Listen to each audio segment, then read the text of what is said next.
한반도 평화는 물론 동북아, 나아가 세계 정세의 한 획을 그을 운명의 봄 길목에 서 있습니다. 엿새 앞으로 다가온 남북 정상회담과 이후 이어질 북미 정상회담까지 모두 역사적 순간을 위해서 한 걸음씩 나아가고 있는데요.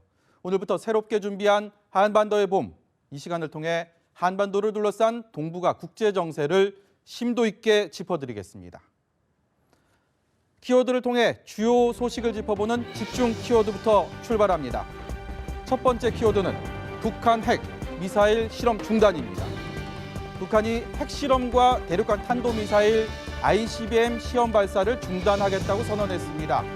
나아가 그동안 6차례 핵실험을 진행했던 풍계리 핵실험장도 폐기하고 앞으로는 경제건설에 총력을 다하겠다는 뜻을 전했습니다. 남북 정상회담을 앞두고 나온 북한의 이번 발표의 의미와 파장 살펴보겠습니다. 환영한다, 좋은 소식입니다. 북한이 이처럼 비핵화 의지를 밝힌 데 대해서 청와대와 백악관 모두 긍정적인 반응을 내놨습니다.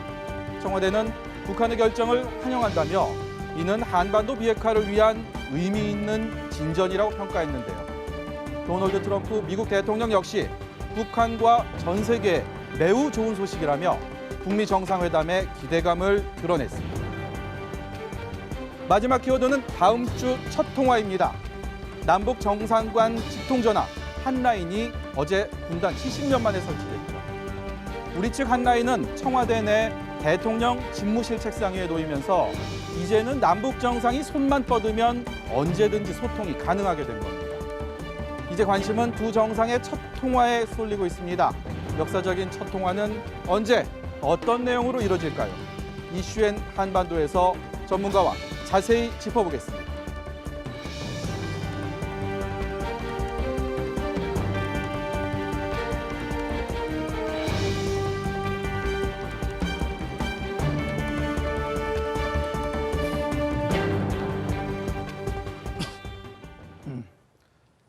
네, 이물출 경남대 극동문제연구소 교수, 홍현익 세종연구소 수석연구위원, 그리고 연합뉴스 문관현 부장과 함께 이야기 나눠보겠습니다. 어서 오십시오. 안녕하십니까. 안녕하십니까. 오늘 정말 파격적인 발표가 있었습니다. 북한이 노동당 전원회의 통해서 어떤 결과를 내놓을지 관심이 많이 있었는데 핵개발 중단, 그리고 핵실험장 폐쇄, ICBM 발사 시험 중지, 이번 결정 굉장히 파격적이라는 반응도 있고 좀 예상됐던 부분이라는 또 소수의 반응도 있습니다. 교수님께서 어떻게 보셨습니까? 일단 이번 당 중앙위 전원회의 결정과 관련해서 주목할 부분은 북한이 이제 일방적이고 선제적으로 지금 조치를 내려놨다는 거. 네. 기존의 핵 협상사를 보면 어떤 일정한 반대급부에 따른 극에 상응하는 조치들이 나왔는데 지금은 북한이 일방적으로 핵실험장을 이제 폐기하는 상당히 의미 있는 조치를 취했다는 데 상당히 의미가 있는 것 같고요. 네. 그리고 이제 전반적으로 역시 이제 남북 정상회담, 특히 이제 북미 정상회담을 앞두고 뭔가 이 회담들을 성공적으로 성공적으로 이제 성사시키려고 하는 그런 의지가 상당히 담겨 있는 그런 결정서라고 평가할 수 있을 것 같습니다.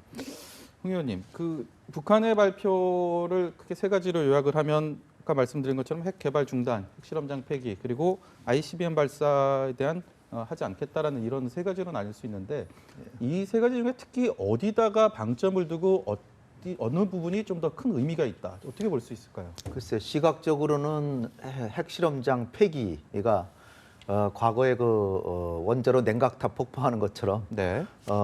향후에 이제 실험장이 여러 개인데 그 중에 하나를 폐기한다면 큰 의미가 없지만 네. 지금까지 6번 전부 다 거기서만 했거든요. 다른 실험장이 없는 상황에서 그걸 폐기하니까 앞으로는 안 한다는 게 거의 분명하죠. 그런 다음에 이제 우리 대한민국보다는 아무래도 미국을 겨냥한 것 같아요. ICBM을 이게 실험 중단한다는 거는 이거는 이제 트럼프 대통령에게 크게 이제 선물을 미리 정상회담 오기도 전에 먼저 선물을 준 거고요. 네. 거기다가 이제 내용면에서 보더라도 핵과 핵 기술을 어떤 일이 있더라도 외부로 확산하지 않겠다. 이거 미국이 간절히 바라는 건데 이거 그냥 미리 또 선언해주고 물론 과거에도 이런 얘기는 했습니다. 그러나 이제 트럼프 대통령 입장에서는 알카에다나 IS한테 이거 확산하면 정말 큰일인데 이걸 먼저 이렇게 해준 거죠. 그리고 이제 의미가 이 저 핵 경제 병진 노선에서 네. 새로운 전략 노선을 내놓은 거예요. 이제는 핵은 빼고 그러나 이제 오늘의 이 그 중앙위원회 전원회의 결과를 좀 약간 좀 그 낮게 보는 분들은 이게 뭐 이미 다 완료했으니까 이제는 안 하겠다는 거 아니냐. 그러니까 더군다나 이제 핵무기는 앞으로 어떻게 사용하겠다까지 얘기가 돼 있으니까 이거 뭐 핵을 가지겠다는 얘기 아니냐. 이렇게도 이제 보시겠지만 제가 보기엔 북한의 핵이 뭐 한 10개라면 그중에 3개는 미리 폐기하는 거나 마찬가지거든요.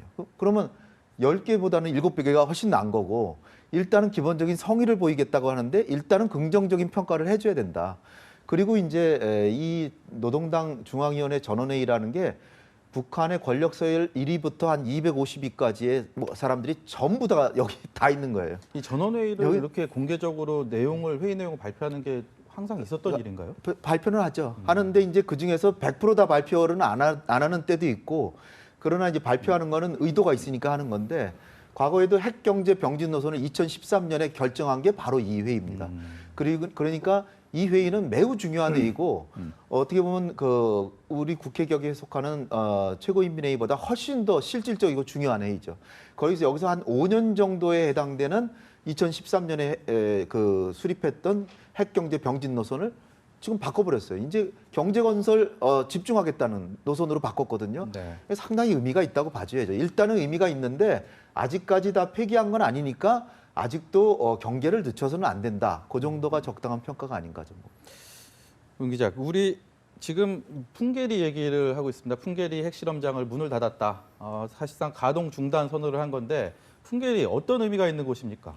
네, 북한이 오늘 그 폐기를 선언한 함경북도 길주구 풍계리에 있는 핵실험장은 영변 핵연구소와 함께 북한 핵 개발의 아주 대표적인 상징적인 장소라 이렇게 볼 수 있겠습니다. 일단 그 지형적으로 보면은 그 만탑산이라는 해발 2,000m의 고도의 화강암으로 이루어진 주변이 아주 높은 지대에 있기 때문에 핵실험을 하기에는 가장 완벽한 자연적인 조건을 갖추고 있다 이렇게 평가를 하고 있습니다. 북한이 어떤 핵실험을 하든지 여기서부터 나오는 핵시설에 대한 여러 가지 방사능 물질 같은 것이 외부로 유출될 가능성이 없었고요. 네. 그동안에 이제 중국으로부터 이러한 핵 물질 방출에 대한 여러 가지 항의성이 있을 수도 있었지만 예. 이러한 지형적인 조건 때문에 북한이 그동안 6차례 핵실험을 했습니다만 대부분 성공적으로 이루어질 수 있었던 것은 풍계리가 갖고 있는 지형적인 요건이 컸습니다. 그렇기 때문에 북한은 1차 같은 경우에는 그 동쪽 갱도에서 핵실험을 했었고요. 2006년 10월이었죠. 네. 그 이후에 2차와 3차는 서쪽에서 했습니다. 그리고 나머지 4차부터 6차까지는 북쪽 갱도를 통해서 돌아가면서 자연적인 조건을 이용해서 핵실험을 해서 결국은 성공을 했는데요. 북한 같은 경우는 이 풍계리 일대를 가리켜서 북부 핵시험장이라고 합니다. 그래서 어제 전원회의에서 채택한 결정서에 보면은 핵시험 중기의 투명성을 담보하기 위해서 이제 공화국 북부 핵시험장을 폐기할 것이다 이렇게 표현을 했는데요. 공식적인 북한의 명칭은 북부 핵시험장이라고 그랬습니다. 그렇기 때문에 방금 홍현익 박사께서 말씀하신 대로 다른 핵실험장은 없다는데 더 큰 의미가 있습니다. 북한이 풍계리 핵실험장을 폐기를 한 것은 결국 핵실험에 대한 모든 프로세스를 일단은 중단한다 이런 의미로 받아들일 수 있겠습니다. 근데 우리가 과거에 이제 북한 핵실험 그리고 핵 개발하는 과정에 있어서 지금 뭐 플루토늄 방식 같은 경우는 영변의 원자로가 중심이 돼서 개발을 했었고요. 그리고 HEU 고농축 우라늄 방식에 있어서도 사실 그거는 좀 외부에서 감지가 안 된다라는 게 전반적인 학계와 정부의 평가였습니다. 그렇다면 이 풍계리와 별도로 뭐 좀 저희가 상상하고 싶지 않은 상황이지만 또 은밀하게 이런 이전의 방식들로 또 핵을 개발할 수 있을 개연성, 뭐 여지, 뭐 이런 것도 좀 볼 수 있을까요? 과거에 소련 같은 경우에도 소련은 미국보다도 더 먼저 이제 핵실험을 중단했죠. 네. 그런데 이제 거기는 과학 수준이 높으니까 시뮬레이션을 통해서 실험은 안 하고 그냥 그 모의 실험을 통해서 그냥 하기도 했고 그러나 이제 그거는 이제 고도로 과학이 더 발달한 나라들이 이제 하는 거고 북한의 경우는 지금 선언에서 나온 거 보면 이미 핵 개발의 전 공정이 과학적으로 순차적으로 다 진행됐고, 그다음에 미사일 부분도 병기화 사업이 완결된 게 검증까지 됐다. 네. 그러니까 북한의 지금 논리는 약간 의심하는 시각으로 본다면 이미 다 실험은 더 이상 할 필요가 없기 때문에 폐기한다, 이런 논리 구조를 갖고 있어요. 어느 정도의 그러니까 단계에 올라와 있다. 단계가 아니라 더 이상 할 필요가 할 게 없다는 할 필요가 거죠. 없다. 다 했다는 거죠. 그러니까 소련 같은 경우에는 핵실험한 지 골바초프 이후에는 한 번도 안 했어요. 네. 그런데도 지금 소련이 뭐 핵 보유국이 아니라고 아무도 얘기 안 하잖아요. 5천 개나 갖고 있는데. 그러니까 자기네들도 그 정도 수준에 이르렀으니까 이제 더 이상 안 한다는 선언입니다. 그러니까 의미를 일부러 폄하하려면 폄하할 수도 있죠. 네. 그러나 그럼에도 불구하고 핵시설 중에 10개 중에 하나씩 없애나가고 있고, 그다음에 중단하고, 이건 굉장한 진전이라고 일단은 봐줘야 되는 거죠.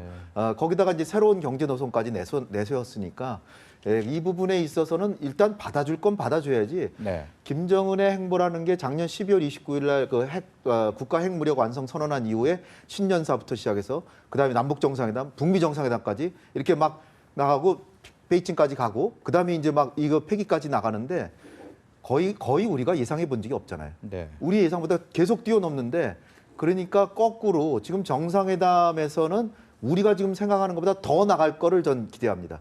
나갈 수 있으리라고 생각하고요.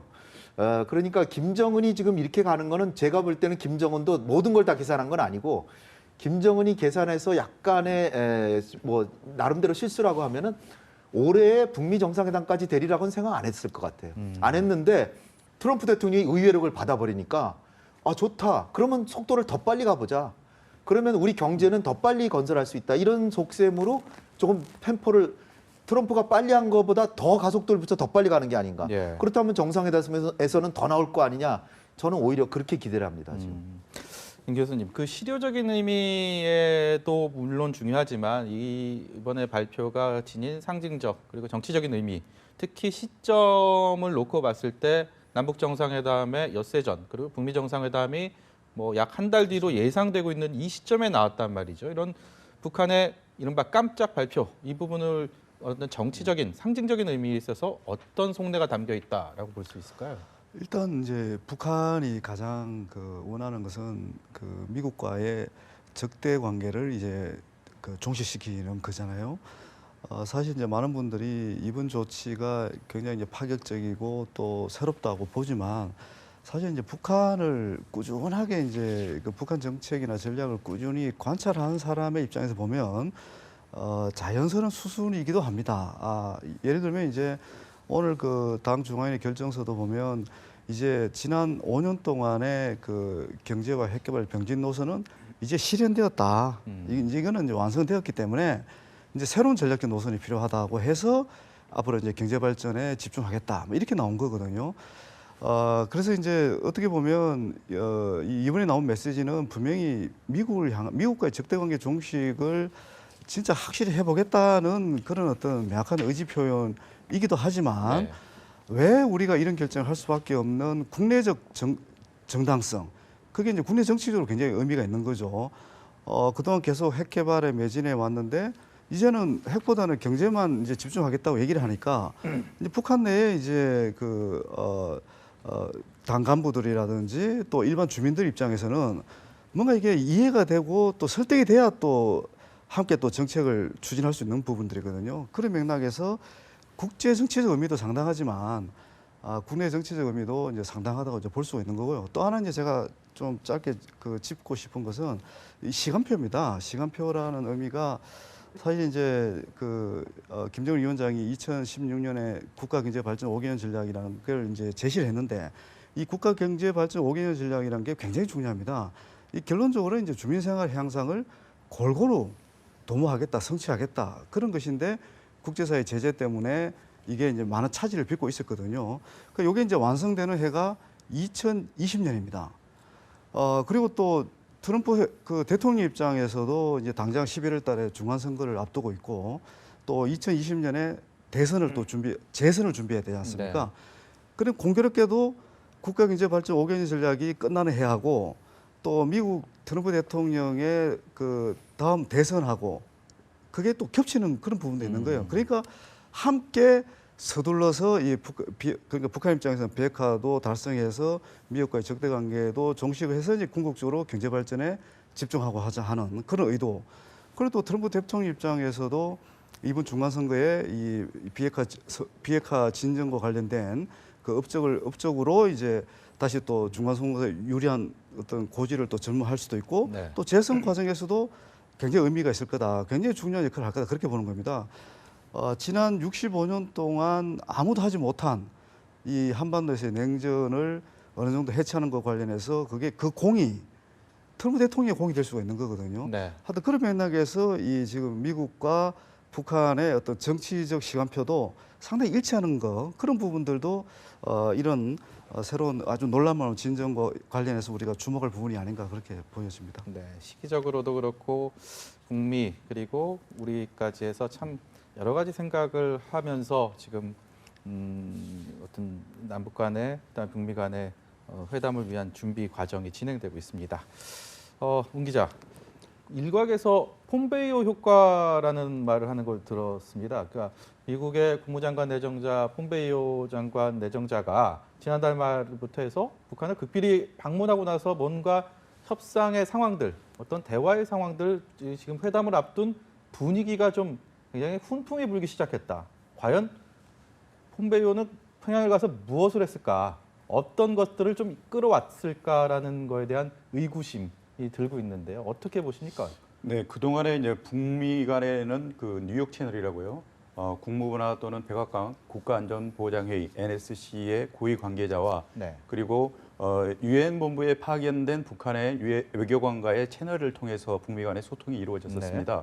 그렇기 때문에 서로 지도자의 최고위층의 의사 같은 게 전달되는 과정에서도 매우 제한적이었지만 실질적으로 이런 그 합의 사항들을 이행하는 데 있어서도 많은 장애물이 있었었는데요. 네. 이번 같은 경우에는 폼페이오 CIA 전 국장이 이 국무부 장관 내정자가 직접 CIA 내부의 전담 팀을 이끌고 평양을 전격적으로 방문했거든요. 네. 그리고 북한의 최고의 지도자인 김정은 국무위원장과 만나서 일단은 먼저 탐색전을 벌였을 것으로 예상이 됩니다. 네. 그에 대한 이제 결과가 트럼프 대통령 같은 경우에는 그 면담에 대해서 평가를 하는 것을 보면은 매우 부드럽게 진행이 됐고 그리고 네.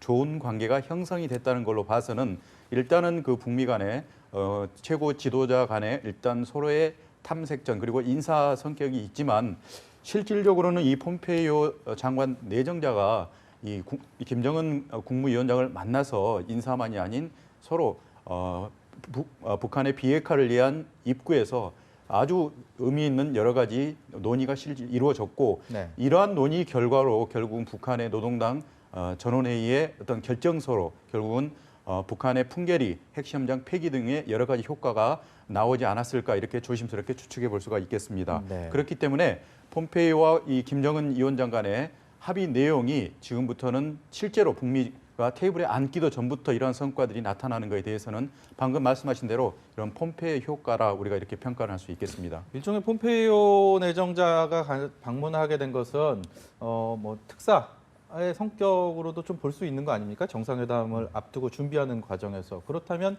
어느 정도의 좀 이런 성과가 있었다라고 양쪽이 평가를 한다면 특히 트럼프 대통령의 얘기가 뭐 좋은 일이 나타날 거다 이런 정도의 평가를 했다라는 걸 면에서 보면 북미 정상회담 준비하는 과정에서 반대로 북한 측에서 미국에 대미 특사를 보낼 가능성도 있을까요? 어떻게 보십니까?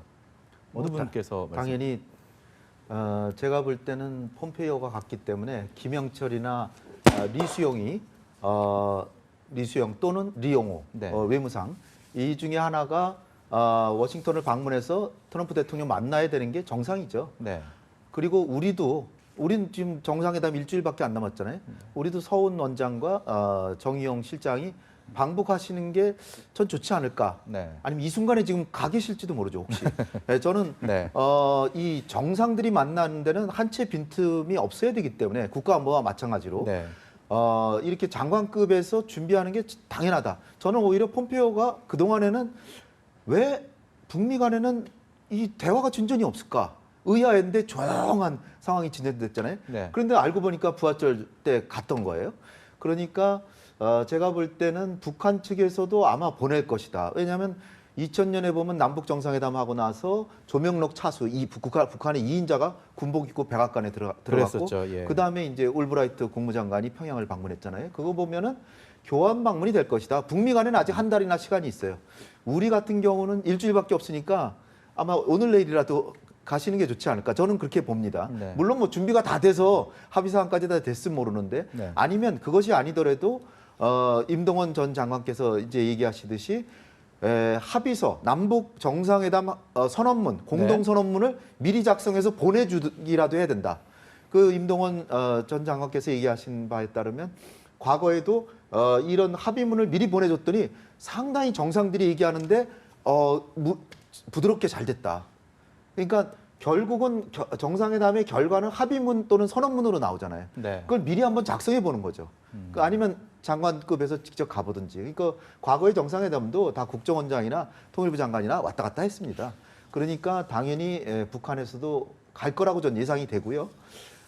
그런 상황에서 폼페이오 같은 경우에는 지금 그 리비아 과거에 2013년에 가다피가 일방적으로 먼저 핵이 아니죠. 대량 살상 무기를 포기했는데 그때도 영국의 MI6하고 리비아의 정보부하고 미국의 CIA하고 3자가 1년 동안 협상해서 그 결과로 나온 거거든요. 네. 지금도 이렇게 진도가 빠른 것은 오히려 국무부나 외교부나 우리 외교부나 이렇게 북한의 외무성 이렇게 연결이 된 게 아니라 국정원 라인, 이 정보 라인으로 됐기 때문에 훨씬 더 긴밀하고 은밀하게 마음껏 얘기하고 심도 깊은 얘기가 되기 때문에 네. 폼페이오가 지금 평양에 가가지고 김정은과 아마 심도 깊은 얘기를 했을 테고 어저께 나온 결과도 미리 아마 들었을 가능성이 있고요. 네. 그런 상황에서 우리 국정원이 굉장히 이번에 큰 역할을 하고 있다. 저는 그렇게 생각이 되고 그래서 더 이번에 성과가 기대된다. 저는 그렇게 평가하고 있습니다.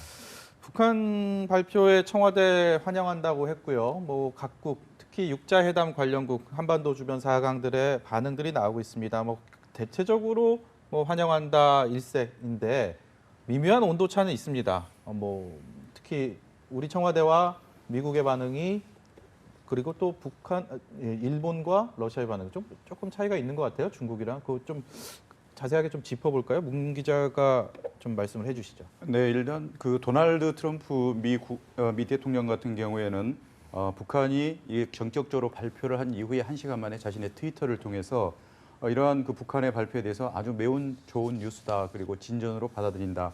그렇기 때문에 북미 정상회담을 기대하고 있다. 네. 이렇게 아주 긍정적인 반응을 내놨습니다. 일단 트럼프 대통령 같은 경우는 1시간 만에 이 발표에 대한 반응을 내놨기 때문에 네. 사전에 어떤 통보를 받지 않았냐 이런 그 어떤 추측을 불러일으킬 만큼 전격적이고 빠르게 반응을 내놨었습니다. 아베 일본 총리 같은 경우에는 그 일본 동경 시내에서 기자들과 만나서 다만 그 중요한 부분이 있는데 이 부분은 이러한 움직임이 핵과 그 대량 살상 무기 그리고 미사일을 완전하고 검증 가능하고 불가역적인 이러한 CVID 방식으로 네. 북한의 비핵화를 강조를 했는데 이렇게 이어질지에 대해서는 아직은 좀 두고 봐야 된다. 테이블에 앉아봐야지 뭐 좀 결과를 내봐야지 알겠다 뭐 이런 의미인가요? 그렇죠. 이렇게 결과에 대해서는 여지를 남겨놓았다 이렇게 볼 네. 수가 있겠습니다.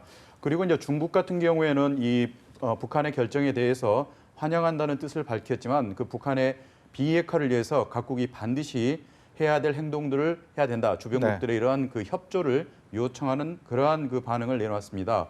그리고 러시아 같은 경우도 마찬가지입니다. 아직까지는 이제 공식적인 입장이 현재까지는 나오지 않았는데요. 상원에 있는 콘스탄틴 코사체프 국제문제위원장 같은 경우에는 오늘의 그 뉴스가 어쩌면 올해 전체 뉴스일 수도 있다. 그만큼 러시아로 받아들이기에도 이번에 그 북한의 발표는 전격적이었고 굉장히 파격적이었다. 그렇기 때문에 이보다 더 큰 뉴스는 있을 수가 없다. 이런 환영의 뜻을 밝혀놓았습니다. 네. 너무 지금 긍정적인 반응들이 계속 쏟아지고 있고 순풍에 돛단 듯 그 정상 간의 회담 준비들이 이어지고 있습니다. 문재인 대통령도 그렇고 트럼프 대통령도 그렇고 김정은 위원장도 그렇고 다들 대화를 하겠다는 의지만큼은 확실히 보이는 것 같습니다. 그 중에서 좀 정도의 차이는 좀 있을 수 있겠지만 어쨌든 그런 공감대가 형성된 상황에서 너무 이렇게 잘 나가니까 좀 불안한 마음도 있습니다. 뭐 이런 상황에서 좀 변수가 될 수 있다든가 아니면 좀 우려되는 부분들이 좀 짚어볼 수가 있을까요? 사실 이제 저 자신도 마찬가지입니다. 이게 이제 너무 이렇게 빠르게 이 비핵화 우리가 가장 우려했던 그 비핵화 조치가 빠르게 지금 나오고 있고 또 진전될 거라는 예상도 되고. 네. 근데 사실 이제 우리 정부가 갖고 있는 생각은 그런 것 같습니다. 기본적으로 이번 남북 정상회담이나 북미 정상회담에서 의미 있는 합의는 분명히 나온다. 네. 예를 들면 이제 가장 중요한 게 비핵화 합의고, 그리고 또 비핵화 합의가 진전된 거와 동시에 이제 이른바 이제 냉전 체제, 그러니까 정전 체제를 이제 종식하고 새로운 평화 체제로 만드는 과정, 이런 게 이제 병행적으로 논의가 될 겁니다. 중요한 것은 이 합의가 계속 이제 차질 없이 이행되는 게 더 중요하다는 겁니다. 왜냐하면 과거에 사실 우리가 이제 지난 한 20년 동안의 북미 간의 그 핵 협상사를 이렇게 들여다보면, 돌이켜보면 지금 봐도 의미 있는 합의들이 많이 이루어져 왔습니다. 아까 홍현익 위원님도 말씀하셨지만 2010년 같은 경우에는 북한의 2인자인 조명록 차수라는 사람이 워싱턴에 가서 직접 당시 클린턴 대통령도 만났고, 또 북미 공동 커뮤니케라고 해서 네. 지금보다 더 진전된 북미 간의 관계 정상과 관련된 의지와 또 냉전 체제, 그러니까 또 종전 선언, 이런 내용들도 이미 다 반영이 되었었거든요. 네. 문제는 그 이후에 이제 이게 잘 이행이 안 되어 온 그런 네. 우리 역사를 지금 반복하고 있는데, 그래서 지금은 남북 정상회담이나 북미 정상회담에서 원칙적으로 이 합의는 나올 거다. 아주 의미 있는 합의는 분명히 이루어질 거다. 네.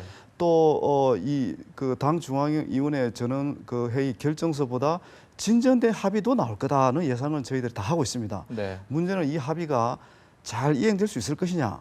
그 이행하기 위한 그런 과정들이 굉장히 중요한데, 제가 이제 개인적으로 가장 우려한 부분은 역시 이제 북한이 지금까지 밝혔던 비핵화를 순조롭게 이행하기 위해서는 결정적으로 이제 체제 안전 보장을 어떻게 해줄 것이냐, 이게 핵심 지금 변수라고 할 수가 있습니다. 이 네. 부분 관련해서는 아직 미국도 분명하게 답을 내놓지는 않고 있거든요.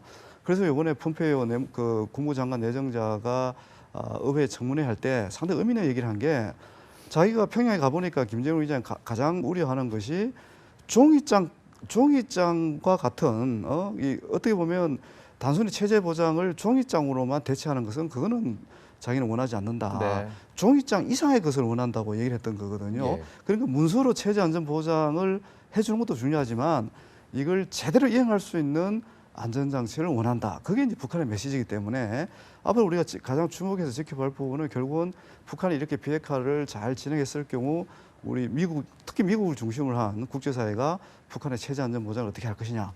이 부분과 관련된 이제 결과가 가장 주목된다고 할 결국 수가 있죠. 신뢰 문제 아니겠습니까? 그렇죠. 양쪽에서 약속을 이행하고 거기에 대한 보상을 해주고 그런 것들이 서로 유기적으로 이루어져야지 실질적인 효과로 나타나게 될 텐데요. 저도 이거 중요한 얘기이기 때문에 한 말씀 드리면요.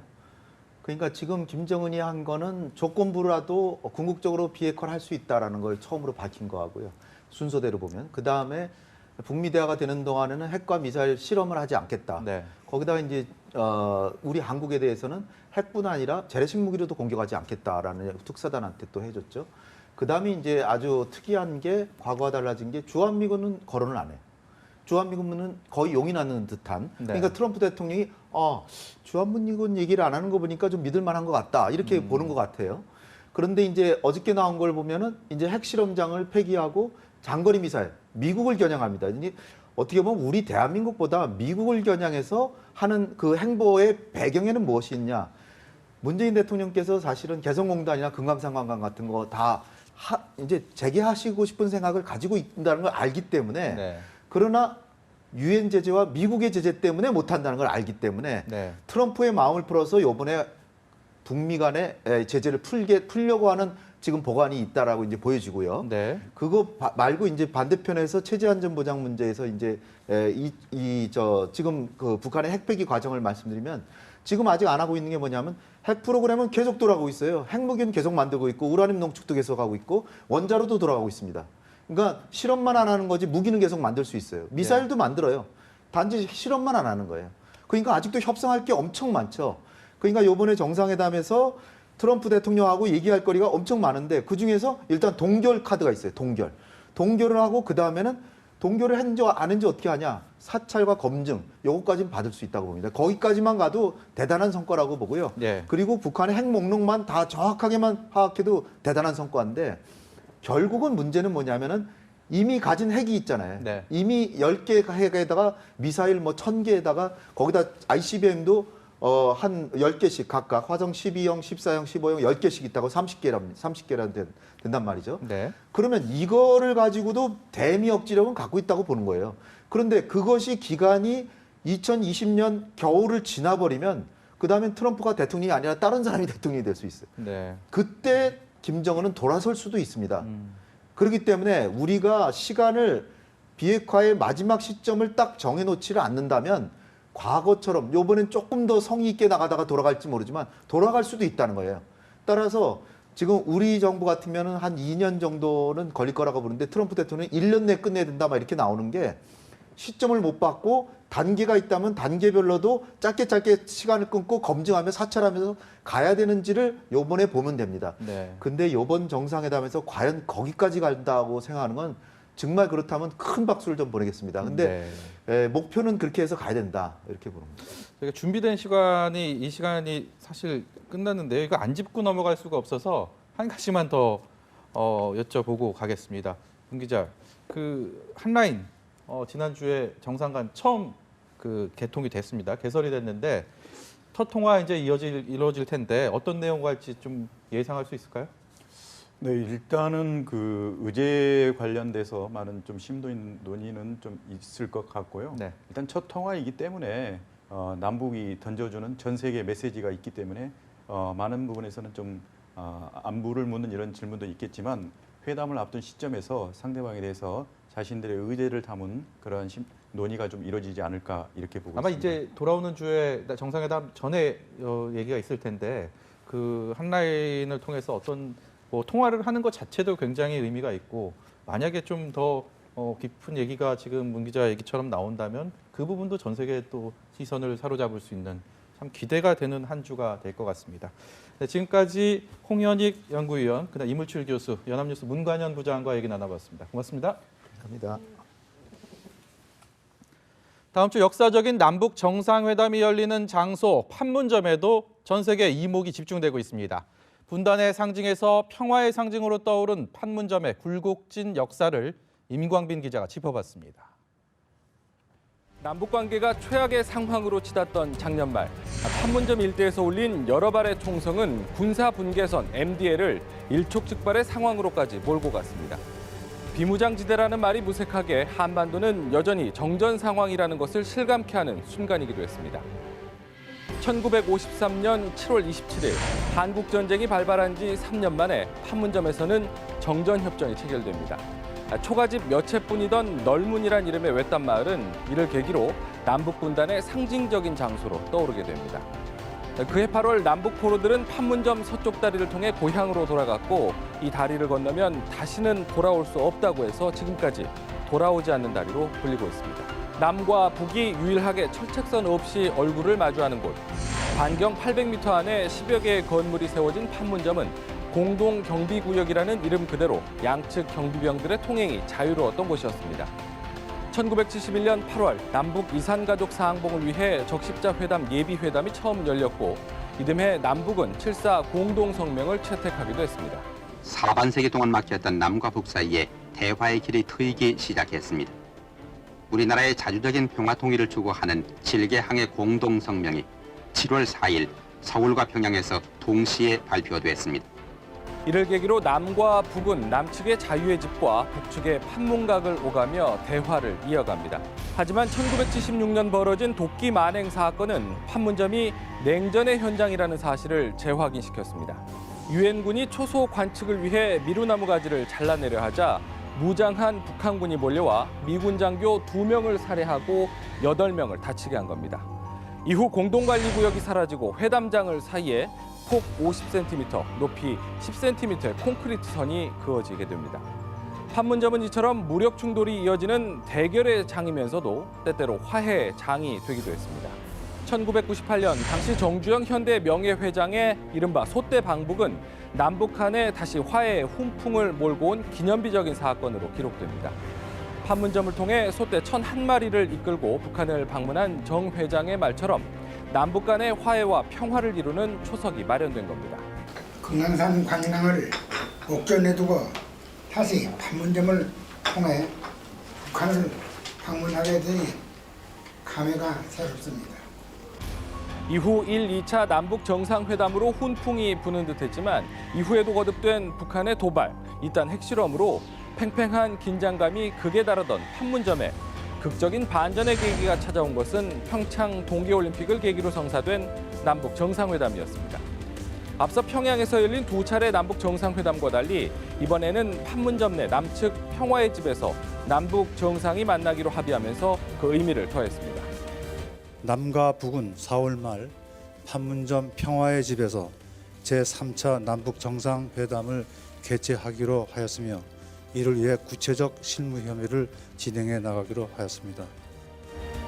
1989년 12월 남북회담을 위해 지어진 평화의 집은 현재 남북 정상회담을 위한 막바지 준비 작업으로 분주합니다. 한반도의 평화를 갈망하며 북한 땅을 바라보고 있던 평화의 집. 그리고 남북의 굴곡진 역사를 고스란히 간직하고 있는 판문점. 다음 주 우리는 분단 이후 북한 최고 지도자가 판문점 군사 분계선을 넘어 남측 땅을 밟게 되는 역사적인 장면을 눈으로 직접 확인할 수 있게 될 전망입니다.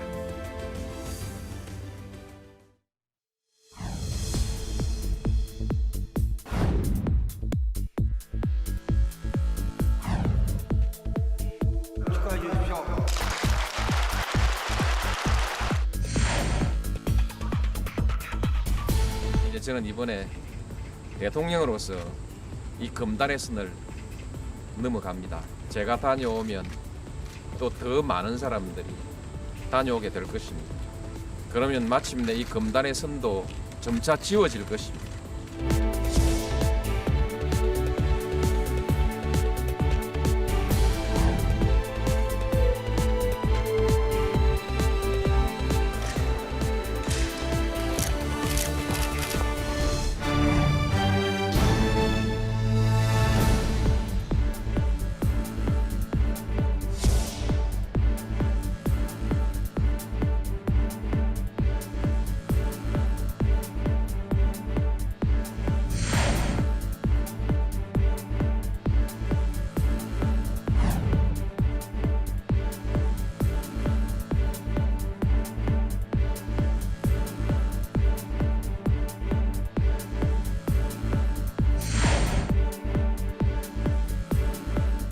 양 정상 간의 첫 악수하는 순간부터 회담의 주요 일정과 행보를 생방송으로 전 세계에 알리기로 합의했습니다.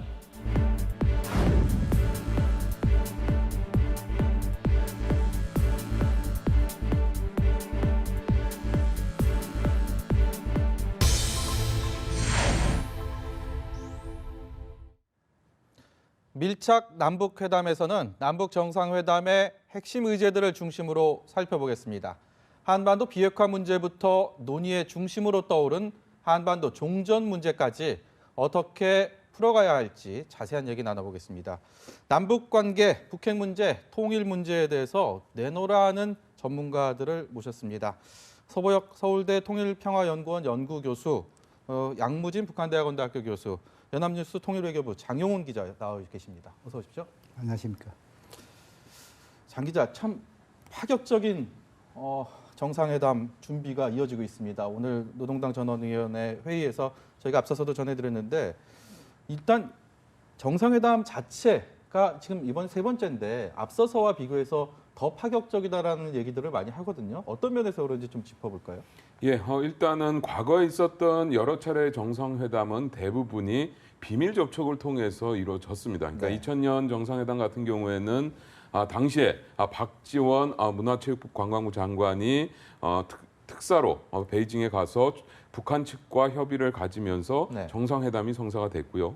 그다음에 2007년에 있었던 정상회담은 당시 국정원장이었던 김만복 원장이 북한을 방문하고 의견 교환을 하면서 물밑에서만 이루어졌죠. 그런데 이번 정상회담 같은 경우에는 사실 어떻게 보면 내놓고 이뤄지고 있는 상황입니다. 네. 김여정 노동당 제1부부장이 평창 동계올림픽 개회식에 참석을 했고 그랬죠. 예. 그 자리에서 평양 한번 다녀가셨으면 좋겠습니다라고 문재인 대통령에게 직접 초청을 했고 그러한 것들이 이후에 우리 특사단의 방문 이러한 과정들을 거치면서 공개리에 남북 정상회담이 이루어졌다라는 점에서 일단 굉장히 큰 차이가 있고 그런 것들 때문에 사실은 더 기대감을 모으고 있는데 특히 기대감을 모으는 여러 가지 이유 중에 하나는 사실 그 이전에 있었던 정상회담들은 의제를 사전에 논의하기가 굉장히 어려운 국면, 어려운 환경 네. 이런 것이었다라고 한다면 이번 정상회담 같은 경우에는 이미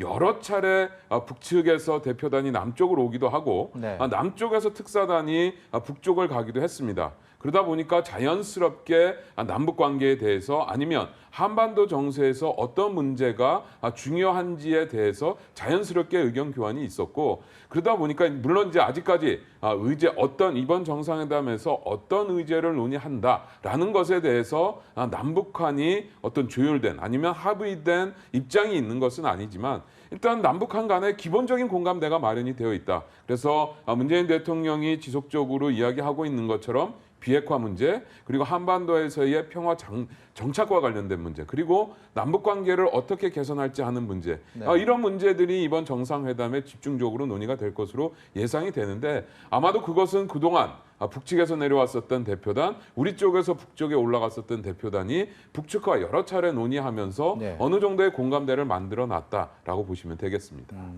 뭐 시기적으로 봤어도 뭐 예전에 1차나 2차 봤을 때는 일단 집권 중반기를 넘어선 그리고 특히 뭐 이제 두 번째 노무현 정부 시절에는 항상 뭐 임기가 한 두어 달 대선을 두어 달 앞둔 상황이었기 때문에 어떤 결과에 대한 또 힘을 받는 부분도 뭐 지금이랑은 좀 다른 부분 아니겠습니까? 맞습니다. 이제 그 이 정상회담이라는 것은 그 하비스 이행에 대한 일종의 효과랄까요. 네. 이렇게 하면 좀 그 이 나름 임기가 좀 많이 남을 때 좋겠지요. 그런 측면에 봐도 지금은 이제 문재인 정부는 임기 1년 차에 네. 대해서 정상회담할 때 앞으로 4년이 남기 때문에 아마 합의서 이끌어진다면 그걸 가지고 이행하는 추동이 있겠죠. 우리 그 장 기자님께서 잘 말씀해 주는데 1, 2, 3차 정상회담에 있어 가지고 환경 여건 그 부분에 대해서 공통점과 차이점이 좀 있습니다. 예를 들어 공통점이라는 것은 북미 관계가 좀 좋을 때 네. 이렇게 정상회담이 열렸다. 다시 말해서 김대중 정부 시기에는 페리 프로세스 그거 해가지고 북한이 나름대로 이해를 했지요. 예. 또 그리고 지금은 이제 2007년 정상회담 할 때는 13 이 북핵 합의 이것이 네. 상당히 추동력이 됐죠. 지금 이번 3차 정상회담도 물론 평창 올림픽 계획이 있었지만 또 지금 현재도 북미 간에 특히 트럼프 대통령이 우리 문재인 대통령에 대해서 100% 지지한다. 막 그런 차원에서 네. 남북 관계와 북미 관계 어느 정도 괜찮은 상황에서 정상이 내린다는 공통점이 있고 그 이 또 차이점이라는 것은 뭐냐면 네. 간단히 말씀드리겠습니다. 지금 문제 이번 3차 정상회담이라는 것은 당일 회담이라는 거. 1, 2차는 2박 3일 했잖아요. 그렇죠. 그다음 지금 이제 분단의 상징 이것을 갖다가 평화의 상징으로 바꾸는 데 있어 가지고 판문점에서 열린다는 점. 더 중요한 것은 남북 정상회담 이후에 북미 정상이 곧장 열린다는 점. 이것이 아마 앞의 두 차례 정상회담과 지금 정상회담의 차이점이 아닌가 이렇게 볼 수 있습니다. 예. 저희가 앞서서 노동당 전원회의의 그 핵실험장, 풍계리 핵실험장 폐기에 대해서 뭐 여러 가지 의미, 그 의미가 상징적인 부분들도 있을 거고 실효적인 부분들, 정치적인 부분도 여러 가지 있을 텐데 서 교수님께서는 이런 오늘 뭐 그 뉴스를 접하시고 어떤 생각이 드셨습니까? 네, 북한은 당국가 체제라고 해서 정부보다는 노동당이 우위에 있는 네. 체제입니다. 그래서 노동당 중앙위원회 전원회의 결정에서 기존의 핵경제병립 노선을 완성을 선언하고 나서 경제의 총력을 매진하겠다. 네. 그렇게 하기 위해서 국제적인 고립과 제재로부터 벗어나겠다. 그렇게 하기 위해서는 비핵화가 불가피하다라고 하는 것을 국제사회에 알렸고 그 과정에서 남북 정상회담과 북미 정상회담을 앞두고 김정은 위원장이 회담에 보다 적극적으로 전향적으로 임하겠다라고 하는 것을 보여줌으로써 최소한 두 정상회담은 낙관적으로 전개될 것이라고 하는 기대를 불러일으켰다는 데 이제 기대를 하고요. 네. 또 하나는 기존의 두 정상회담과 차이에 대해서 한 말씀 드리고 싶은 것은 이번이 이 한국 전쟁 이후에 65년 동안 계속되고 있던 정전 체제 그 핵심으로서 북한과 미국 사이의 적대 관계를 청산한다라고 하는 그런 목표 하에서 남북미 세 정상들이 높은 의지를 갖고서 지금 전개하고 있다는 점이 기존의 남북한 두 정상회담과는 상당히 큰 차이이기 때문에 예. 국내외적인 주목을 받고 있는 것 같습니다. 강 기자, 사실 북한 비핵화에 대한 논의는 그 역사가 굉장히 오래되지 않았습니까? 94년도에 북미 제네바 합의를 통해서 그리고 중간중간에 육자회담을 통해서 의미 있는 합의들을 계속 이끌어 왔는데 결국은 실패했고 지금 이제 이런 비핵화 마지막 해법을 놓고 사실 북미 정상회담, 남북 정상회담이 큰 카테고리로 묶여 있는 거 아니겠습니까?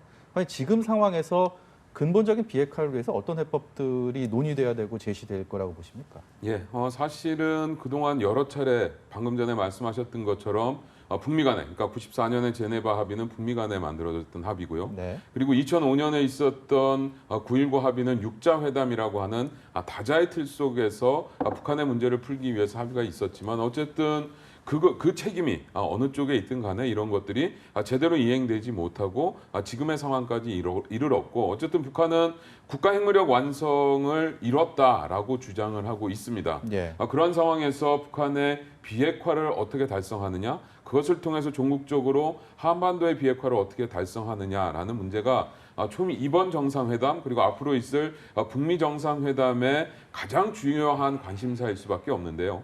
사실 핵을 가지고 있다 포기한 나라가 전 세계에 그렇게 많지 않습니다. 그러니까 남아프리카 공화국 그리고 우크라이나, 그다음에 벨라루스, 카자흐스탄, 그다음에 리비아 뭐 이런 정도가 핵을 가지고 있다가 이제 포기를 했는데 남아프리카 공화국 같은 경우에도 핵을 개발하게 된 근본적인 이유는 앙골라에 주둔하고 있었던 쿠바군, 네. 그 쿠바군으로부터 자신들의 안보가 위협받을 수 있다라는 판단 때문에 핵을 개발을 하다가 그러한 안보적 위협 사항이 우려가 해소가 되고 난 뒤에 스스로 사실은 우리가 핵을 개발했다라고 스스로 선언을 하면서 핵 포기의 과정을 밟았고요. 반면에 우크라이나나 카자흐스탄, 벨라루스 같은 경우는 좀 상황이 다릅니다. 여기는 자기들 스스로가 만들 수 있는 핵 능력을 가지고 있었던 나라들이 아니라 그러니까 구소련, 소련이 가지고 있었던 무기들이 핵무기들이 이들 지역에 배치가 되어 있었고 그런데 소련이 붕괴가 되면서 이들 지역에 남아 있었던 핵무기를 어떻게 처리할 것이냐 이런 문제를 논의하고 협의를 하는 과정에서 결국은 유럽 국가들이 이들 나라들 그러니까 우크라이나나 카자흐스탄, 벨라루스에 대한 기본적인 안전 보장을 해준다라는 선언을 하고 거기에 대한 상응해서 이들 국가들이 소련이 배치했었던 무기들을 포기하는 그러한 과정을 겪었고요.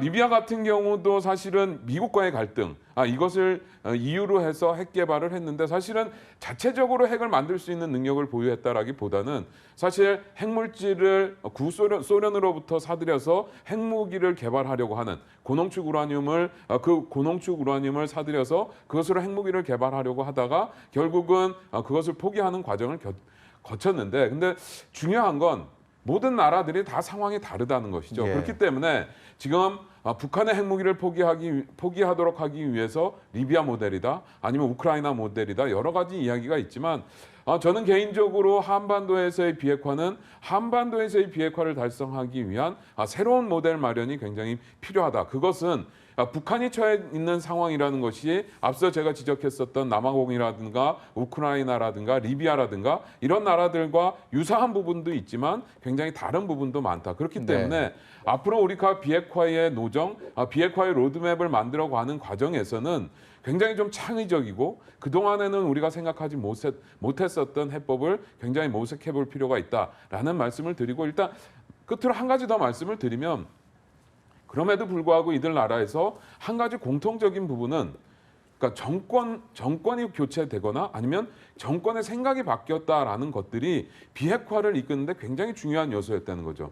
그러니까 남아프리카 공화국 같은 경우에는 민주적으로 정권 교체가 있었고 그 민주적 정권이 핵 포기의 길을 이룰 수 있었고 우크라이나나 아니 이런 동구권 국가들 같은 경우에는 소련이 붕괴가 되면서 공산 정권이 바뀌는 그러한 과정 속에서 핵포기의 과정을 밟을 수 있었고, 리비아 같은 경우에는 정권이 바뀌지는 당시에 카다피 정권이 바뀌지는 않았지만 예. 카다피 정권의 생각이 바뀌는 과정들, 그런 것들이 분명히 있었다라는 점에서 보면 남북 정상회담 그리고 앞으로 있을 북미 정상을 통해서 김정은 위원장의 생각 그리고 핵에 대한 집착, 이런 것들을 어떻게 바꿔놓느냐가 굉장히 중요한 요소가 될 것이다라고 할 수 있겠습니다. 지금 장 기자의 그 얘기들을 제가 들으면서 문득 드는 생각이, 결국 북한의 의지가 핵을 어느 모델을 택하든 간에 북한의 의지가 진정 핵을 없애는 데 있어서는, 핵을 폐기하는 데 있어서 가장 중요한 요인이 될 텐데, 그렇다면 지금까지의 어떤 핵 협상 과정에서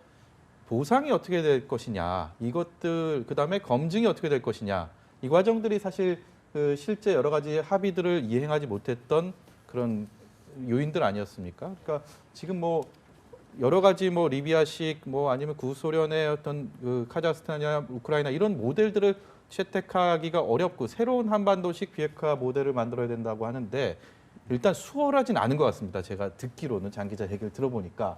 그렇다면 한반도식 비핵화의 해법 모델은 어떻게 찾아야 된다고 보십니까? 두 분 교수님께서 좀 차례로 말씀을 해주시죠. 가장 중요한 것은 뭐냐 하니까, 이 지금 이제 93년도에 북한의 이제 1차 북핵위가 발발한 이후 지금까지 25년 다 여러 가지 협상 또 그리고 이행 많이 있었죠. 네. 그러나 여기에 대해서 모두가 당사자들이 특히 미국과 북한 간에 서로 속고 속였다, 이것을 먼저 인식할 필요가 있습니다. 뭐 북한만 미국을 속인 것이 아니고, 예를 들어 가지고 미국도 북한에 대해서 합의 이행을 잘 안 한 사례들이 많이 있습니다. 네. 그래서 봐야 되고, 두 번째는 뭐냐면 지금은 이제 가장 중요한 것은 북한과 미국 간에, 북한은 미국으로부터 불가역적인 체제 보장을 요구하고 있지 않습니까? 네.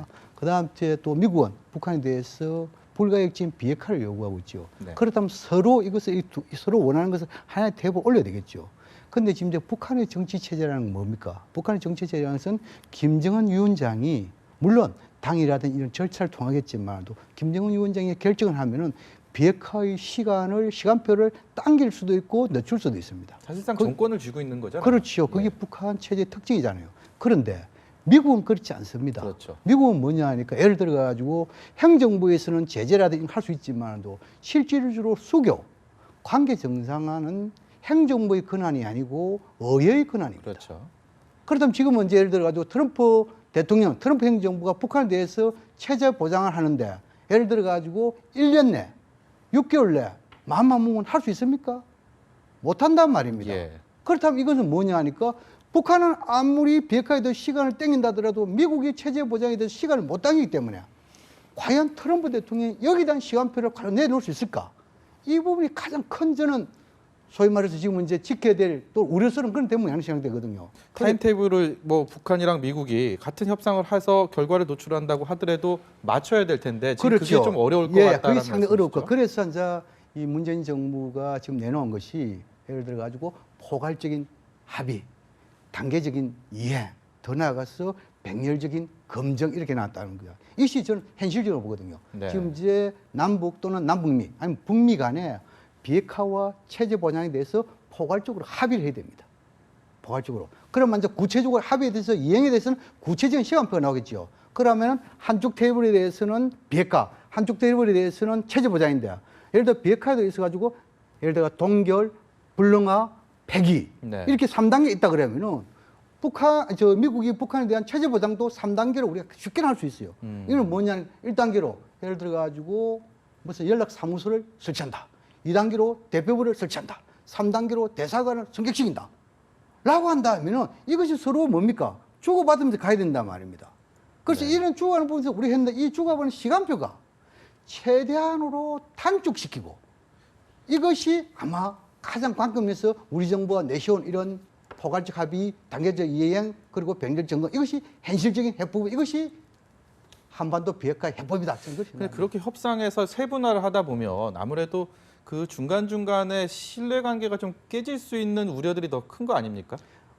신뢰관계를 깨질 수 있는 것도 있지만도, 어찌 보면 이렇게 하나하나 검증을 해가다 보면 신뢰관계를 돈독히 할 수 있는 그런 방법도 있습니다. 네. 그래서 우리가 과거의 경험적 사례, 또 외국의 사례 모든 것을 해가지고 신뢰를 깨지 않으면서 신뢰를 쌓아가면서 하는 것이 비핵화와 체제 보장의 기간을 최대한 단축시키는 것이 이것이 관건이 아니겠냐 이렇게 생각해 볼 수 있습니다. 네, 어렵군요. 서 교수님께서는 이런 한반도식 방식 어떤 틀에서 협의를 하고 합의를 이끌어야 된다고 보십니까? 북한 핵 문제를 해결해 나가기 위해서는 일단 북한과 미국이 전쟁을 겪었고 그 이후에 적대 관계를 반세기 이상 겪어오고 있고 그런 상황이 지금까지 해소되지 않고 있고 불신이 아주 깊다라고 하는 것. 네. 그렇기 때문에 서로가 지금 원하는 목표, 방식이 상당히 팽팽하다는 것을 다 알고 있습니다. 네. 그런 과정에서 이제 신뢰 구축이 필요하다. 비핵화와 평화 체제에 대한 안전 보장을 동시에 추진해 나가기 위해서 신뢰가 필요하다라고 얘기하고 그 과정 속에서 이제 종전선언 얘기도 나왔던 것이고 남북 간의 지금 준비 과정 속에서 진행되고 있는 걸로 알고 있는데 그것이 트럼프 대통령께서 확인했고 네. 그것에 대해서 지지한다고 얘기를 했거든요. 네. 그런 것에 대해서 맞장구 치는 격으로 김정은 위원장이 이번에 이제 핵 실험과 확산을 하지 않겠다고 했기 때문에 네. 아마도 저는 남북 북미 정상회담은 큰 틀에서는 성공을 하리라 보고 이와 같은 그 사전 분위기 정지 작업이 있어서 서로의 네. 신뢰를 주는 조치를 했기 때문에 말이죠. 근데 앞으로 서로의 목표를 동시에 묶어서 추진해 나가기 위해서는 결국 한국이나 중국 같은 정직한 중재자가 이런 과정들을 계속 지속해 나가는 역할을 해 나가면서 일정한 단계를 밟을 수밖에 없다. 물론 그 단계가 짧으면 짧을수록 좋겠지만은 네. 무리하게 해 나가면서 상황을 이탈하거나 불신을 초래하기보다는 서로 신뢰를 높여 나가는 과정 속에서 목표를 밟아 나가는 그런 일정한 축약된 단계적 접근이 불가피하다 생각합니다. 예. 그럼 비핵화 문제에 대해서 여러 의견들을 들었는데요. 그 다음 주제로 한번 넘어가 보겠습니다. 정전협정에 대해서 좀 세 전문가들의 말씀을 좀 들어보겠습니다. 먼저 장 기자께 여쭤볼게요. 오늘도 트럼프 미국 대통령 남북 간 종전을 거론을 했습니다. 근데 사실 남북 정상회담, 북미 정상회담에서 물론 핵 문제도 주요 의제로 다뤄지겠지만 이런 53년 이후에 이어져 왔던 정전 체제를 과연 어떤 식으로 마무리하고 그리고 종전 선언을 이끌어낼 수 있는지 그게 사실상 한반도의 항구적 평화를 만드는 가장 큰 선언적인 그리고 실효적인 부분이 될 텐데 어떤 개념이 좀 어렵습니다. 종전, 정전 뭐 용어도 그렇고 네. 예, 좀 분석을 좀 쉽게 해주시죠. 네, 뭐 말 그대로입니다. 그러니까 종전이라는 건 전쟁이 끝난 상태를 말하는 거겠죠. 그리고 정전, 그러니까 전쟁이 정지되어 있는 상태를 말합니다. 네. 그러니까 지금의 한반도의 상태가 정전 상태에 들어와 있는 건데요. 사실 우리는 쉽게 한반도 평화로운 거 아닌가라고 이야기하지만 사실은 굉장히 불안정한 평화를 유지하고 있는 것이다. 네. 왜냐하면 결국은 전쟁이 종료된 상태가 아니라 계속해서 정지되어 있는 상황이기 때문에 언제든지 전쟁이 다시 이어질 수 있다라는 그런 불안감이 여전히 존재하는 것이고요. 예. 그러한 측면에서 보면 이번에 이제 종전 선언을 추진한다라는 것은 방금 전에 말씀드렸던 이런 굉장히 불안정한 평화의 시대를 끝내고 보다 항구적이고 안정적인 평화의 시대로 들어간다라는 것들을 그러니까는 안정적인 평화 시대의 선언 뭐 이런 것들로 보는 것이 온당하지 않겠는가라는 네. 생각을 해보게 됩니다. 근데 남북한 종전선언 뭐 반드시 평화를 위해서 있어야 되는데 이게 뭐 기존의 남북 대화를 통해서 수차례 그만큼 강조되었던 부분이고 실제로 뭐 91년도에 남북 고위급 회담 그리고 2007년 2차 남북 정상회담에서도 논의는 됐었습니다. 근데 결국은 뭐 추진이 되지 않았는데 가장 큰 이유 어떤 이유가 있을까요?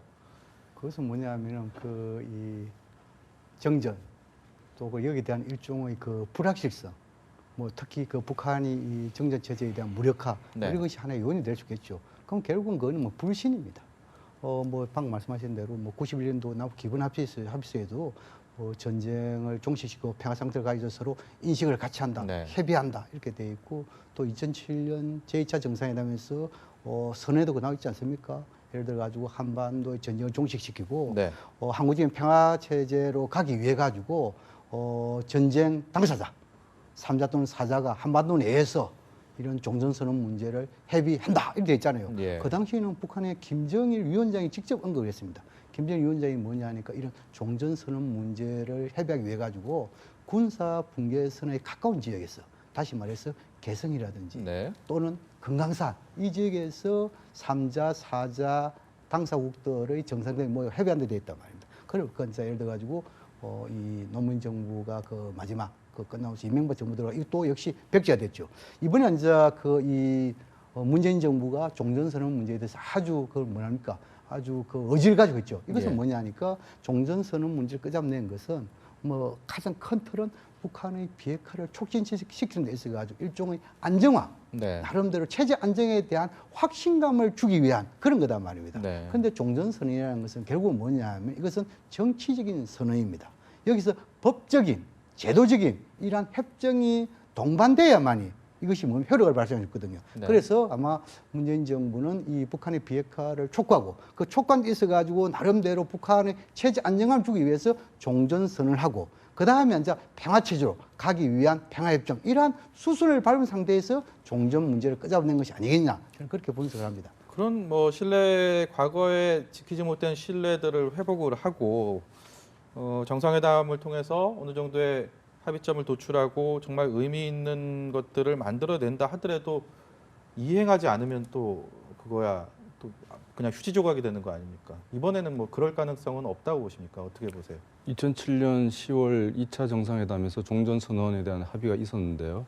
그때와 지금이랑 다른 것은 그때 정상회담 그 합의문에 3자 또는 4자라고 돼 있었습니다. 그래서 중국 측으로부터 상당히 많은 반발을 초래했었습니다. 3자 쪽에 대해서 반발을 예. 했겠네요. 그런데 지금은 당사자를 언급하지 않았지만은 이 종전선언에 대해서 남북이 정상회담 준비 과정 속에서 지금 논의하고 있다라고 하는 것을 트럼프 대통령이 밝혔고 그것에 대해서 지지한다고 했고 네. 그것에 대해서 또다시 중국이 지지한다고 했습니다. 그래서 한국 전쟁의 주요 당사자인 사자가 종전선언에 대해서 국제사회를 향해서 공식적으로 지지한다고 했기 때문에 네. 종전선언에 대한 합의는 큰 어려움이 없다고 보는데 네. 보다 큰 문제는 우리 국내에서 왜 이 종전선언이 필요하냐. 바로 평화협정을 가야 되고 평화협정 가기 전에 비핵화가 먼저 돼야지 이런 의견이 있을 수 있습니다만은 제가 앞서 말씀드린 것처럼 이 한국전쟁 이후에 오랜 적대 관계가 지금 65년째 되고 있고 그 사이에 북한 핵 문제가 불거져 있습니다. 그렇기 때문에 이 종전선언이라는 것은 비핵화와 평화체제를 수립해 나가는 일정한 협상 이행 과정에서 상호 신뢰를 구축해 나가는 하나의 중요한 다자적 방식이고 그 이전에 부분적인 제재 해제나 또는 그 이전에 또 북한이 비핵화의 가시적인 진전을 해 나감으로써 최종적인 목표를 달성해 나가는 커다란 징검다리로서 네. 종전선언의 유의미성이 있는 것이고 그 부분에 있어서는 이번에 상당히 저는 의미 있는 성과가 있을 걸로 기대합니다. 거기에 대해서 제가 예. 지금까지 그 국제 규범상으로 이 전쟁을 종식하는 데 있어 가지고 합의된 이런 이 규범은 없습니다. 예.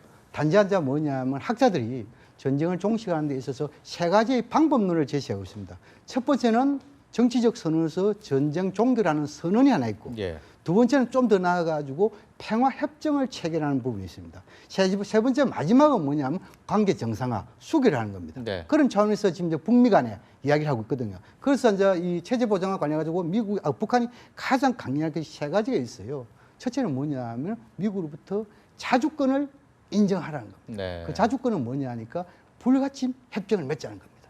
두 번째로는 뭐냐면 미국이 북한에 대해서 체제를 인정해라는 거예요. 그 체제 인정한 담보가 뭐냐 하면 수결을 하자는 겁니다. 예. 근데 세 번째 마지막은 뭐냐 하면은 불가침 조약도 맺고 수결했다 하면은 그 이외에는 뭐냐 하니까 북한의 경제 발전에 대해 가지고 장애 요소를 만들지 마라. 그것은 뭐냐 하면 경제 제재를 해제라는 거거든요. 예. 근데 지금까지 뭐냐면 경제 제재 해제와 경제 보상은 완전히 다른 문제입니다.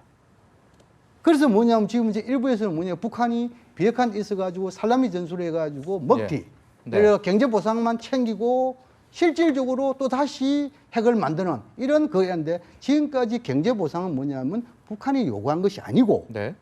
미국이 북한으로부터 협상을 지속 유지하기 위한 일종의 인센티브 성격이다. 이것을 분명히 알아야 됩니다. 네.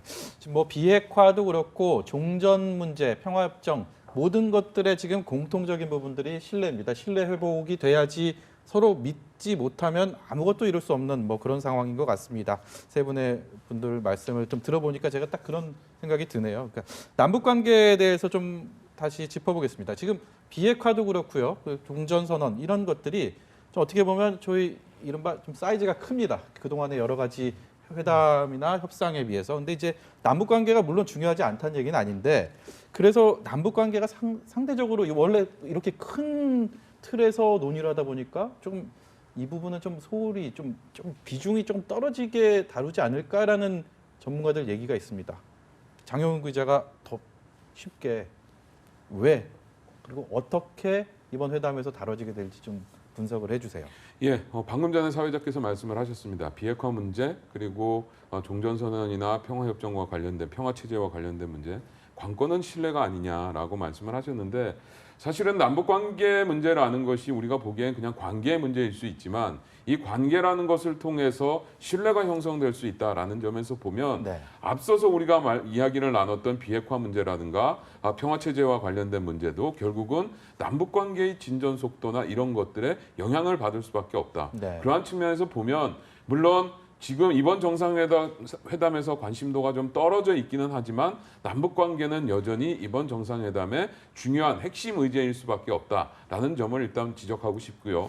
그러한 측면에서 보면 남북관계를 복원하거나 아니면 예전의 수준으로 돌리는 데 있어서 네. 일단 지금 당장은 북한에 대한 제재, 그러니까 국제사회의 대북제재 시스템이 작동 중인 상황이기 때문에 경제적인 교류보다는 사회문화 교류 쪽에 더 먼저 방점이 찍힐 가능성이 크다. 네. 그러한 측면에서 보면 이번에 평양에 가서 우리 예술단이 공연을 했던 것처럼 문화 교류라든가 네. 아니면 평창 동계올림픽에 북한의 선수단이 왔었던 것처럼 체육 교류라든가 아니면 만월대 유적을, 개성에 있는 만월대 유적을 함께 발굴하는 역사적인 교류라든가 뭐 이런 예. 사회문화 교류에 일단 방점이 찍힐 가능성이 크다. 네. 그럼에도 불구하고 이번 정상회담에서는 경제적인 문제도 함께 논의될 수밖에 없다. 물론 지금 당장 실행 가능하지는 않습니다. 예. 남북한 간의 경제 교류와 관련된 문제 아니면 경제 협력과 관련된 문제에 대해서 논의를 하고 어떠한 결론에 이른다라고 하더라도 당장 실현하기는 어렵습니다. 대북제재 시스템이 여전히 작동 중인 상황이기 때문에 당장 이행하기는 어렵지만 그럼에도 불구하고 어쨌든 앞으로 북미 정상회담이 열리고 북미 정상회담에서 비핵화와 다른 제재 문제들이 논의가 돼서 조금씩 북한 대북제재라는 부분들이 풀려나갔을 때 과연 그 틈 속에서 우리가 해나갈 수 있는 경제협력 사업들은 어떤 것이 있는지를 미리미리 준비해 나갈 네. 필요가 있다라는 점에서 보면 네. 물론 사회문화 교류의 방점이 찍히는 남북관계 문제가 논의가 되겠지만 경제적인 교류 문제도 함께 논의될 수밖에 없다라는 점을 지적해보고 싶습니다. 모쪼록 큰 틀에서 그리고 또 구체적인 부분들 여러 가지 협의들을 통해서 남북관계, 북미관계가 좀 큰 의미 있는 진전을 이뤘으면 하는 바람을 가져봅니다. 지금까지 서울대 서보혁 통일평화연구원 연구교수, 양무진 북한대학원대학교 교수, 연합뉴스 통일외교부의 장영훈 부장 모시고 얘기 나눠봤습니다. 고맙습니다. 남북 정상은 이번 정상회담으로 취임 후 처음 마주 앉게 됩니다. 문재인 대통령과 북한 김정은 국무위원장 30살 가까운 나이 차이를 뛰어넘어 한반도 비핵화와 항구적 평화 정착이라는 대업을 논의해야 하는데요.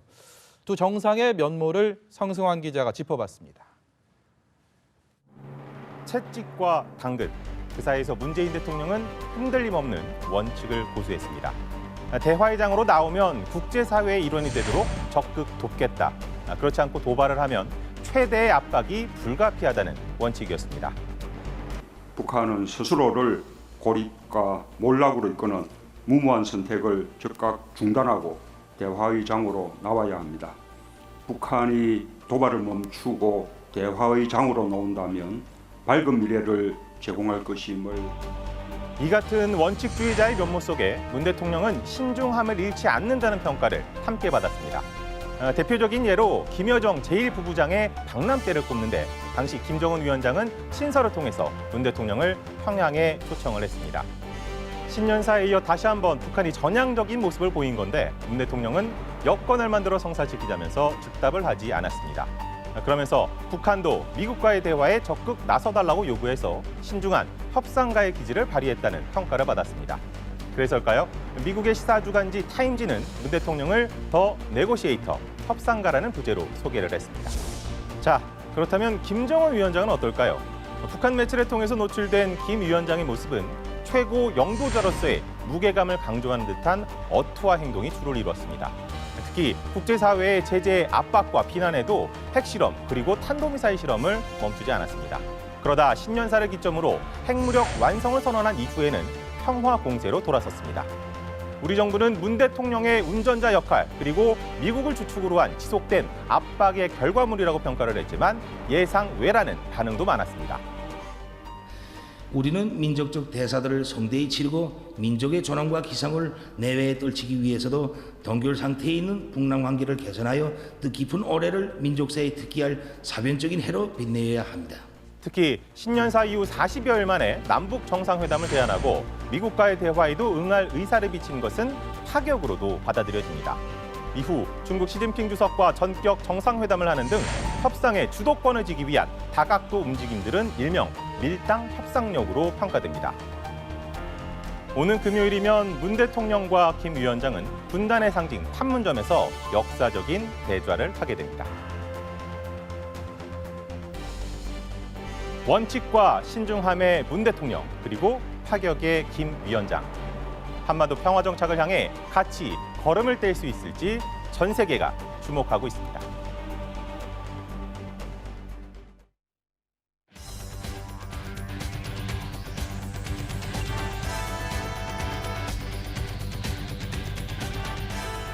남북 정상회담부터 북미 정상회담까지 한반도를 둘러싼 대화 국면에서 꼭 주목해야 할 화제의 인물을 알아보는 시간, 이슈앤피플입니다. 오늘의 핫피플은 북미 정상회담에 키를 쥐고 있는 인물이죠. 바로 도널드 트럼프 미국 대통령입니다. 여러분은 이 트럼프 대통령 하면 어떤 이미지가 떠오르시나요? 트럼프 대통령이 과거 진행했던 리얼리티 TV쇼에서 남긴 유행어죠. 대통령이 된 이후에도 거침없는 언행으로 주목받아왔는데요. 하지만 이런 예측 불허의 모습 뒤에는 협상의 귀재라는 수식어가 따라다닙니다. 앞뒤 가리지 않는 공격적 발언에도 알고 보면 치밀한 전략이 담겨있기 때문입니다. 트럼프 대통령이 사업가 시절인 1987년 쓴 거래의 기술이란 자서전입니다. 이 책에는 협상 전략 원칙을 이렇게 소개하고 있습니다. 원하는 것을 위해서는 상대방을 교란하고 상대의 약점을 공략해 유리한 결과를 끌어내야 한다는 겁니다. 북미 정상회담에 임하는 트럼프의 현재 전략도 마찬가지입니다. 그간 김정은 북한 위원장을 향해 거친 말을 쏟아내다가도 정반대의 사인을 동시에 보내기도 했고요. 북미 정상회담을 앞두고는 북한이 비핵화할 때까지 최대의 압박을 지속하겠다는 트럼프 특유의 사전 압박수를 펼치고 있습니다. I think that it's a meeting that is not going to be fruitful. We're not going to go. If the meeting, when I'm there, is not fruitful, I will respectfully leave the meeting. 역시 밀고 당기기의 수, 협상가다운 발언이죠. 하지만 이렇게 언제나 자신만만한 트럼프 대통령의 속사정도 알고 보면 복잡합니다. 올해 11월 중간선거를 앞두고 잇따른 성추문은 물론 미국 대선에 러시아 정부가 개입했다는 의혹인 이른바 러시아 스캔들 수사로 사면 초가에 빠진 상황인데요. 그래서 북미 정상회담을 통해 돌파구를 찾아야 하는 만큼 트럼프 대통령은 적극적인 태도를 보였습니다. We will be doing everything possible to make it a worldwide success. 남북 정상회담 이후 6월 초안에는 북미 정상이 만나 비핵화談판을 벌이게 될 텐데요. 트럼프 대통령이 과연 어떤 협상을 이끌어낼지 전 세계의 이목이 집중되고 있습니다. 지금까지 정상회담을 둘러싼 화제 인물을 알아보는 시간, 이슈앤피플이었습니다.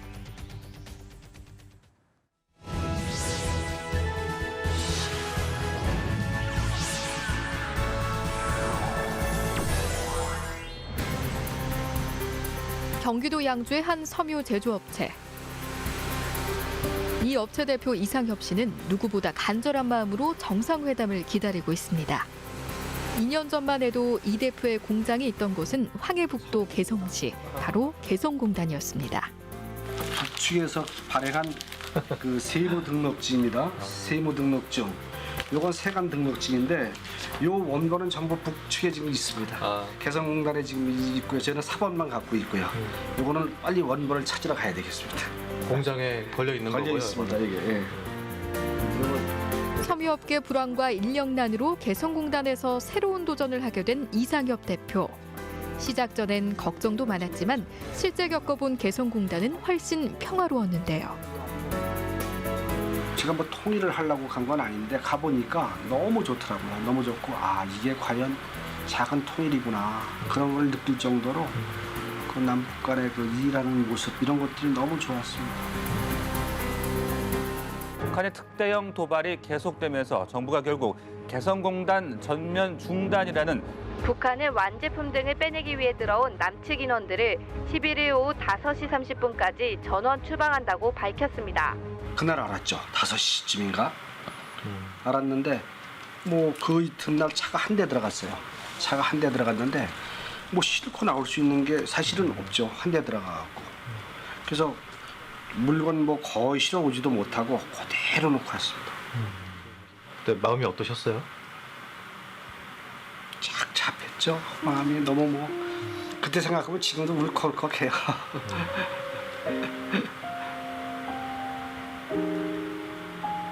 진짜 지금도 2년이 세월이 흘렀지만 지금도 그 울컥울컥합니다. 지금도.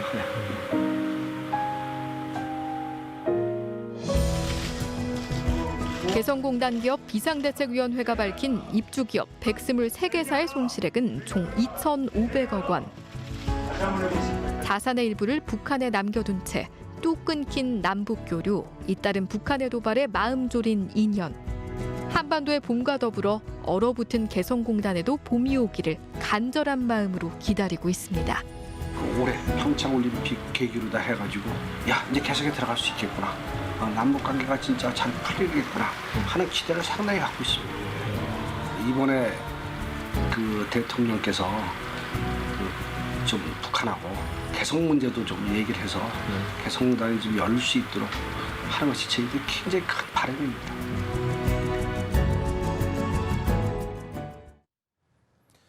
북한의 핵 개발 중단 선언이 한반도 평화에 얼마나 실효적이고 항구적인 조치가 될지는 아직 단언할 수는 없습니다. 다만 엿새 앞으로 다가온 남북 정상회담과 이어질 북미 정상회담에 긍정적인 영향을 미칠 거라는 데는 이견이 없을 것으로 보입니다. 한 걸음 더 다가온 한반도의 봄. 다음 주 이 시간엔 역사적인 남북 정상회담 결과를 들고 집중 분석해드립니다. 시청해주신 여러분 고맙습니다.